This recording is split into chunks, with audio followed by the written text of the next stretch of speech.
आपने देखा होगा कि टीटी साहब जो भारतीय जनता पार्टी के उम्मीदवार थे, उनको उन्होंने मंत्री की शपथ दिलाई। चलते चुनाव में जैसा भारतीय जनता पार्टी की आदत है और जो शैली है कि वो लोगों के लिए काम नहीं करके केवल अपने वोट लेकर के सरकार में कैसे काबिज रहें इसके लिए काम करते हैं। संविधान को नहीं मानते। जो उत्साह, जो उनके प्रति प्रेम, जो भावना और पिछली 5 साल में हमारी सरकार के द्वारा दी गई फ्लैगशिप योजनाएं और जो विकास के काम थे, उनके ऊपर वोट देने का मन लोगों का पूरे तरीके से बन चुका है।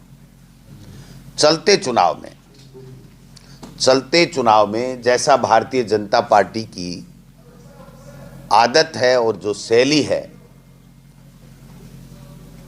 कि वो लोगों के लिए काम नहीं करके केवल अपने वोट लेकर के सरकार में कैसे काबिज रहें इसके लिए काम करते हैं। संविधान को नहीं मानते, जनता के जनादेश का सम्मान नहीं करते और अपनी बात को थोप करके जनता को प्रभावित करने की, गुमराह करने की चेष्टा करते हैं। और उसी चेष्टा के तहत आपने देखा होगा कि टीटी साहब जो भारतीय जनता पार्टी के उम्मीदवार थे, उनको उन्होंने मंत्री की शपथ दिलाई। सबसे पहला तो हमारा ऑब्जेक्शन ये है कि आप आदर्श आचार संहिता लगने के बाद में कोई घोषणा नहीं कर सकते, कोई मतदाताओं को प्रभावित करने वाला कोई काम आप नहीं कर सकते।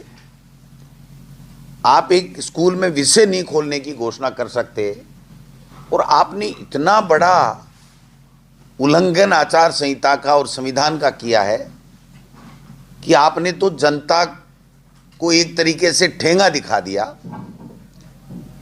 जनता के जनादेश की आपने प्रतीक्षा ही नहीं की और आपने कह दिया कि इसको वोट देने क्योंकि इसको हमने मंत्री बना दिया है। जनता ने इसको बहुत अदरवाइज लिया है कि भाई हमारा क्या रोल है, फिर हम क्यों जिताएं। आप तो बिना जिताए हमारे वोटों की परवाह किए बगैर ही आपने तो मंत्री बना दिया। और मंत्री तो टीटी साहब को पहले भी 2 बार बनाया था और यही श्री करणपुर की जनता है जिसने उनको आईना दिखा दिया था। मंत्री रहते हुए दोनों बार वो चुनाव हारे थे, पिछली बार तो शायद तीसरे स्थान पे भी रहे थे। तो ये जो कृत्य उन्होंने किया है, मैं समझता हूं जनता में इसका बाहरी रोष है और बाहरी मतों के साथ में रूपेंद्र सिंह कुन्नर जो हमारे कांग्रेस पार्टी के प्रत्याशी हैं, वो चुनाव जीतेंगे। मैं एक बात और कहना चाहता हूं कि ये पर्ची सरकार राजस्थान में भाजपा की सरकार नहीं है, भजनलाल की सरकार नहीं है, ये पर्ची सरकार है। ये दिल्ली से पर्ची आती है, आपने सबने देखा, मीडिया के भाइयों ने देखा होगा। जैसे पिक्चर में होता है ना, वो अली बाबा और 40 चोर में खुल जा सिम सिम, ऐसे खुल जा पर्ची। वरिष्ठ नेताओं की चेहरे की हवाइयाँ उड़ती हैं, किसी के समझ में आता नहीं है, कोई ताली नहीं बजती है, कोई उत्साह नहीं है, कोई उमंग नहीं है, कोई खुशी नहीं है। लटके हुए चेहरे देखते हैं, ये क्या हो गया। ये पर्ची सरकार 1 महीने में अपना मंत्रिमंडल नहीं बना पाई। आखिरी में एक फिर दिल्ली से पर्ची आई, रात को सड़क मार्ग से मुख्यमंत्री जी बंद लिफाफे में वो पर्ची लेके आए। और जैसा मुझे ज्ञात है, मेरे सूत्र बता रहे हैं कि उनको ये कहा गया था कि आपको इस लिफाफे को खोलना नहीं है, मुख्यमंत्री को मंत्रिमंडल के नाम का जानकारी होना जरूरी नहीं है। वो लिफाफा केवल और केवल राज्यपाल महोदय के यहाँ जब शपथ हुई तब खुला।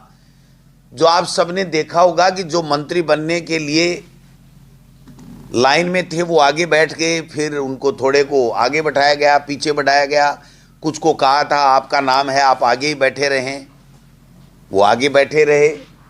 और जब उनके नामों का उल्लेख हुआ और मंत्रियों की जब शपथ हुई तो बड़े बड़े चेहरे, बड़े बड़े नाम, बड़े बड़े लोग जिनको बहुत अनुभव था,